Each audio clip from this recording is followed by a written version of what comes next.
Hi hello friends, welcome to my channel. ఈరోజు వచ్చేసి నేను బ్రైడల్ డిజైన్ ఎలా వేయాలి అనేది చూపిస్తున్నాను. దానికోసం వచ్చేసి నేను ముందుగా అయితే రింగ్స్ అనేవి ప్రిపేర్ చేశానండి. సో ఈ రింగ్స్ వచ్చేసి క్రోషా వర్క్లో అయితే చేస్తామండి. Double crochet rings.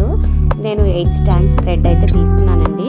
Thread length వచ్చేసి 32 ఇంచెస్ అండి. నేను మనకి పీకో మిషన్, నార్మల్ మిషన్స్ ఉంటాయి కదండి, సో దానికైతే చుట్టేసుకున్నాను. దానికి వచ్చేసి నేను 8 స్టాండ్స్ థ్రెడ్ చుట్టానండి. సో నీడిలోకి ఎక్కించాక 32 ఇంచెస్ అయిందండి. సో రింగ్కి థ్రెడ్ అనేది ఎలా చుట్టాలి అనేది చూపిస్తున్నాను.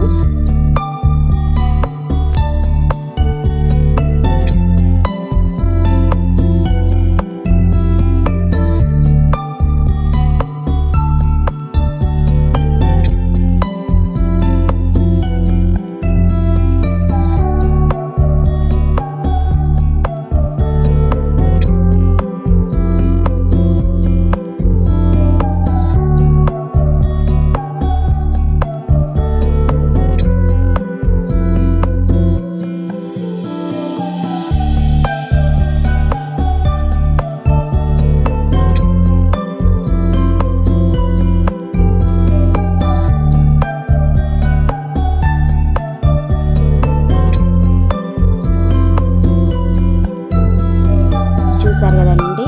సో ఇలా అయితే ఫస్ట్ ఒక రౌండ్ అయితే అయిపోయిందండి. సో ఇలా ఒక రౌండ్ అయిపోయాక మళ్ళీ మనం కుట్టిన సెకండ్ రౌండ్ అనేది కుట్టేసుకోవాలండి. వీడియోలో చూపిస్తున్న విధంగా సెకండ్ రౌండ్ అయితే చుట్టుకోవాలండి. ఇదైతే క్రోషా డిజైన్ అండి. సో దీనికి మగ్గం నీడిల్తో అయితే యూజ్ చేసి చేస్తారండి. సో నేను నార్మల్ నీడిల్తో ఎలా చేయాలి అనేది చూపిస్తున్నానండి. సెకండ్ రౌండ్ కూడా మొత్తం ఇలానే చుట్టేసుకోవాలండి.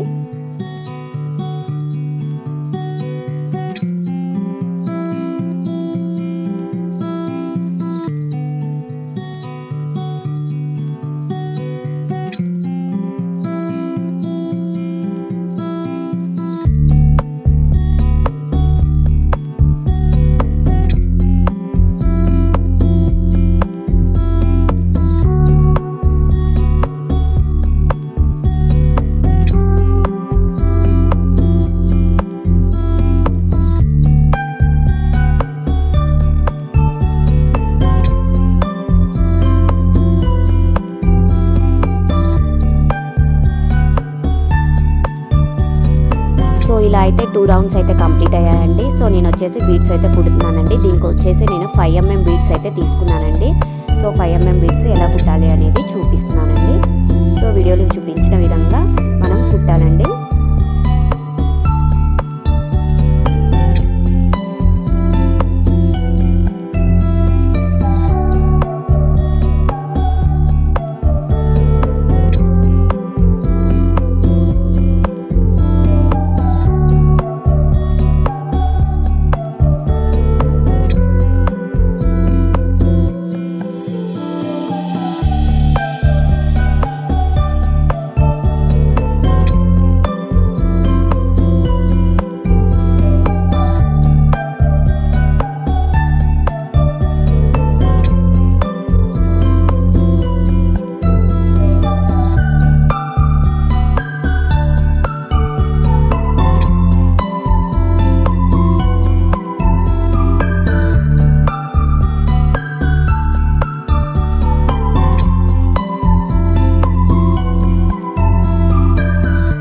ఇలా బీడ్స్ మొత్తము కుట్టడం అయిపోయిన తర్వాత మనం ఒక ముడి అనేది లాక్ అనేది వేసుకోవాలండి.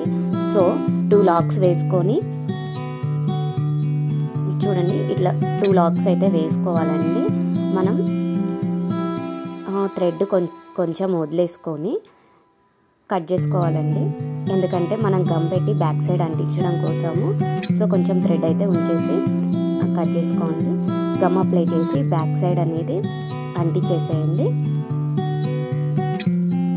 చూసారు కదండి, చాలా ఈజీ అండి. ఓకే, రింగ్స్ అయితే ఇలా తయారైపోయాయండి.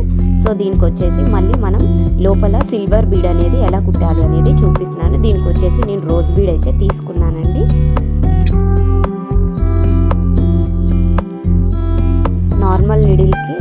కాటన్ థ్రెడ్ వచ్చేసి 4 స్టాండ్స్ ఎక్కించుకొని మనం మిడిల్లోకి వచ్చేలాగా రోజ్ బీడ్ అయితే పెట్టుకొని కుట్టుకున్న తర్వాత కొంచెం గమ్ అయితే అప్లై చేసుకోవడం వల్ల మనం బీడ్ అనేది అటు ఇటు కదలకుండా స్టిఫ్గా ఉండిపోతుందండి.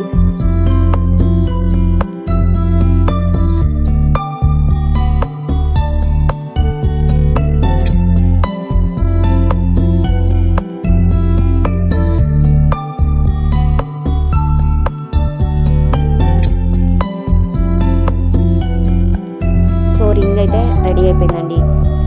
నెక్స్ట్ వచ్చేసి డబల్ కలర్ కుచ్చులు ఎలా తయారు చేసుకోవాలి అనేది చూపిస్తున్నాను. దానికోసం వచ్చేసి మీరు 2 కలర్స్ థ్రెడ్స్ అండి. ఒక్కొక్క థ్రెడ్ వచ్చేసి 120 స్టాండ్స్ అండి. నేను దానికి ఎక్కించాను, గమ్ అప్లై చేశాను. ఇంకొక థ్రెడ్కి 120 స్టాండ్స్ ఎక్కించి గమ్ అప్లై చేశాను చివరికి. నెక్స్ట్ వచ్చేసి zari thread, silver zari thread అండి. సో ఇలా మనము కుచ్చు అనేది ముందుగా తయారు చేసుకోవాలండి. సో థ్రెడ్ అనేది ఊడిపోకుండా ఉండడం కోసము మనము పూలు అల్లుతాం కదండి. సో అలా మెలకలు వేయాలండి. ఒక 3-4 టైమ్స్ అయితే మెలక అనేది వేయడం వల్ల జెరీ థ్రెడ్ అనేది ఎప్పటికీ ఊడిపోకుండా చాలా గట్టిగా స్టిఫ్గా ఉండిపోతుందండి. మనకు ఎంత పొడుగు కావాలో అంత ఉంచేసుకొని కట్ చేసుకోవచ్చండి. నేనైతే 1.5 ఇంచ్ ఉంచుతున్నాను. 1.5కి కొంచెం తక్కువ ఉంచుతానండి.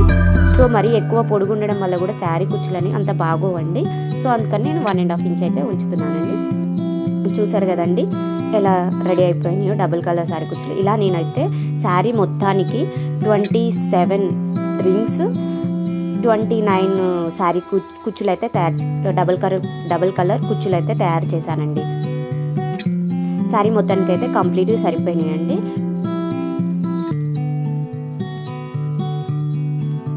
ఎలా కుట్టాలి అనేది చూపిస్తున్నానండి. సో దానికోసం వచ్చేసి కాటన్ థ్రెడ్ అండి 4 స్టాండ్స్ అయితే ఎక్కించుకున్నానండి నార్మల్ నీళ్ళలోకి.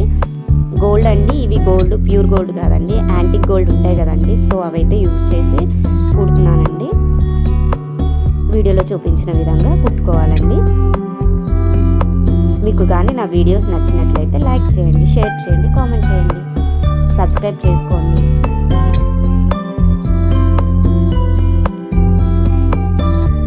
ఇలా 2 గోల్డ్ బీడ్స్ కుట్టిన తర్వాత మనము రింగ్ తయారు చేసుకున్న ఫస్ట్ బీడ్ లోపల నుంచి నీడిల్ని తీసుకొని శారీకి నాట్ వేసుకోవాలండి. ఎందుకంటే శారీకి రింగ్ అనేది స్టిఫ్గా ఉండిపోతుందండి. సో అందుకని ఇంకా కదలకుండా రింగ్ అనేది అటు ఇటు కదలకుండా ఉండిపోతుంది. అందుకే సో నేను బీడ్ లోపల నుంచి తీసిన తర్వాత శారీకి మధ్యలో ఒక నాట్ వేసి మళ్ళీ సెకండ్ బీడ్ లోపల నుంచి థ్రెడ్ అయితే తీసానండి.